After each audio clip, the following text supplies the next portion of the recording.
At 4:16 a.m., on a gentle spring morning, the world changes without warning. High above southeastern Poland, a Nato early warning station detects something impossible, an inbound object moving faster than anything they've ever tracked. Hypersonic, direct trajectory, no deviation, alarm scream, analysts shout coordinates. There's less than 90 seconds until impact, too little for confirmation, too late for diplomacy. A brilliant flash erupts near the industrial heart of Lublin, more than 200 kilotons. For a moment, the night turns white. Windows burst in cities miles away. A rising plume paints the horizon like a new sun being born in the wrong part of the sky.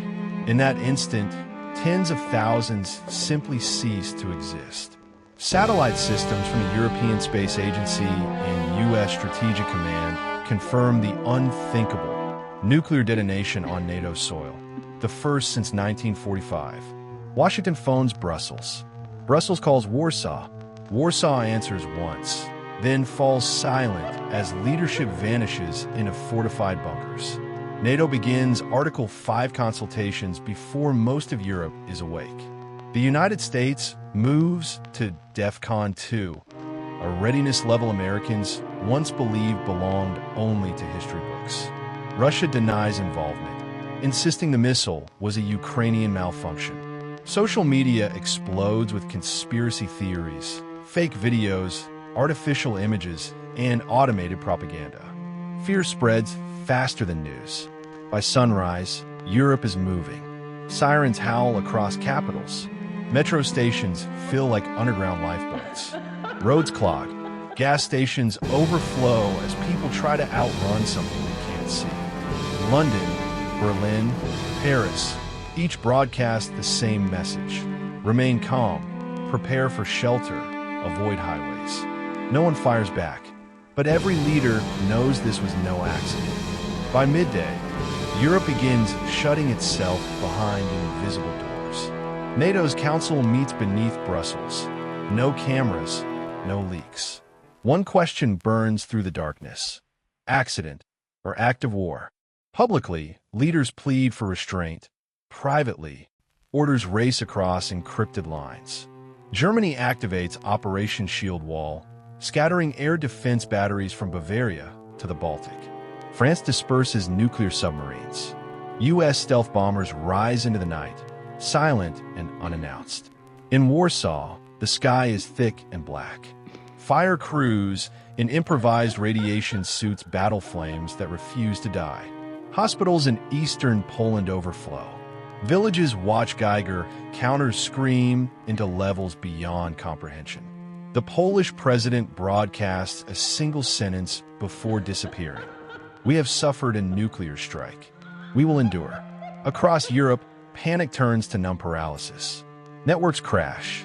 Supermarkets ration essentials. Refugees pour westward as trains groan under impossible weight. Churches open their basements. Prime ministers speak with hollow eyes and steady voices. People everywhere refresh phones that offer no comfort. Markets collapse.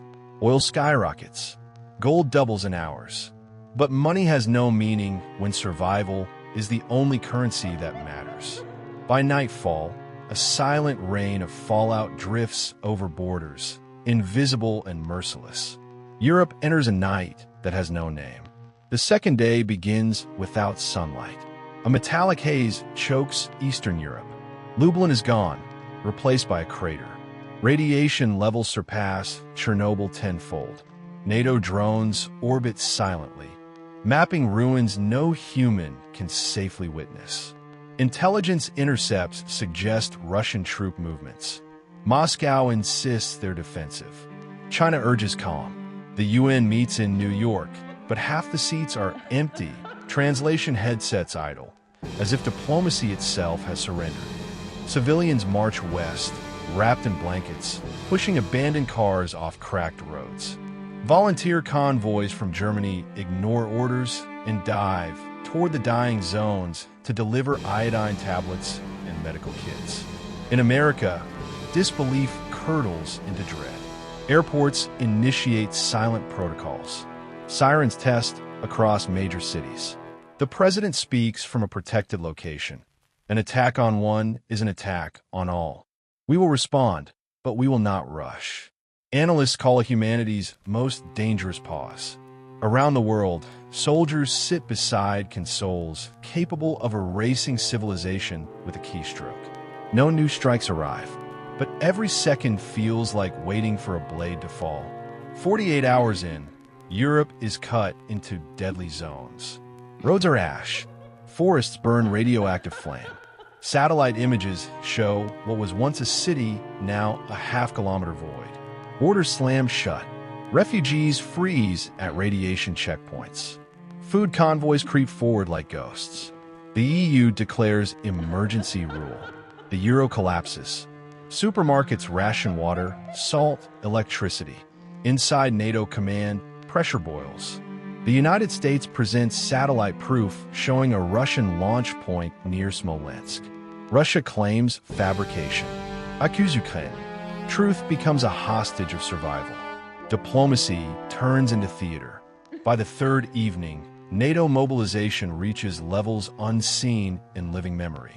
Strategic bombes circula oceans. Submarines disappear under the waves. Airspace over Eastern Europe becomes a maze of drones and missiles.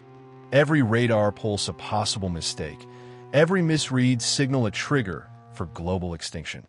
The U.S. authorizes proportional readiness, a term carefully built to mean everything and nothing at once. Russia warns any Western action will be met equally. China activates quiet alerts. The world drifts toward a collision everyone fears, yet no one can stop. Night 3 ends with speeches that sound like echoes of themselves, words emptied of meaning by the weight of what waits behind them. 72 hours after the strike, the planet holds its breath. No missiles fall, but nothing truly calms. Eastern Europe becomes a gray wasteland. Trains die on poison tracks. Drones patrol villages stripped of life. The wind carries particles that once were homes, belongings, people. In Europe's capitals, identical warnings repeat. Remain indoors, conserve power, avoid travel. Across the Atlantic, Americans line up at gas stations and pharmacies, watching global alerts with the desperate hope that doing something, anything, might feel like control. For the first time in generations, the phrase World War III becomes not prediction, but vocabulary. Global trade freezes. Cargos chipsaída. Radiation drifts across borders while satellites capture night skies glowing with dust that used to be civilization. Entire air corridors vanish from maps. Inside NATO, unity strains. Some demand retaliation. Others beg for restraint. Intelligence warns that even a limited strike could trigger a chain reaction ending humanity within an hour. Quietly, allies begin drafting separate contingency plans. Unity splinters by necessity. In Moscow, officials speak of peace while convoys inch west beneath heavy cloud. In Washington, eyes monitor radar screens that might decide the fate of everything we've ever built. For 3 days, the world has tried to hold its breath. On the 4th, the truth becomes impossible to ignore. No one can hold silence forever. When future historians study this week, if future historians exist, they will not record victory or defeat.